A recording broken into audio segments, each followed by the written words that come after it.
George Osborne admitted that while he regretted the results of the Brexit vote, he did not regret the government's lack of withdrawal plans. The Remain campaigner and former MP argued that it would have been extraordinary for a pro-European Union government to prepare to leave the bloc.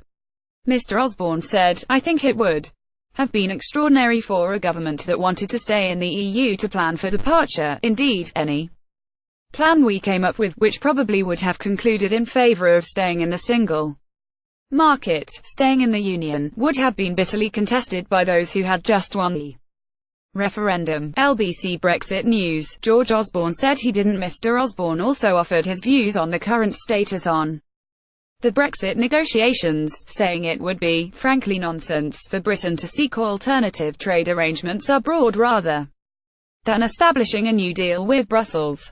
Speaking to LBC, the former politician continued, "I regret Britain's decision to leave the EU, but we have to abide by the decision of the public. But how we leave is up for grabs, rightly so in our country.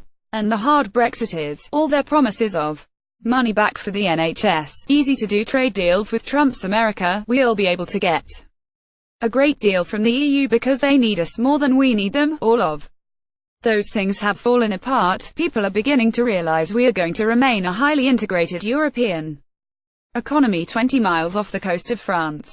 I think it would have been extraordinary for a government that wanted to state a plan for departure." George Osborne, "Whilst I'm all for doing more business with China, I probably made that case more than anyone else in Britain. The idea that trade with China is going to replace trade with Germany and France is frankly nonsense." Mr Osborne's statement was met with fury by Brexiteer Nigel Farage, who branded his justification for the lack of planning pathetic. Mr Farage said the argument that Osborne and Cameron didn't think it was necessary to prepare a Brexit plan because Boris and Jacob Rees-Mogg would disagree with it. "Frankly, I think they completely not just skirt their responsibilities but also showed their sheer arrogance in believing they would win, and I thought his defense of that position was frankly pretty pathetic." Theresa May is hoping to move talks on trade and is planning to get a post-Brexit transition period signed off at the European Council summit of EU leaders on March 22 to 23, after the PM outlined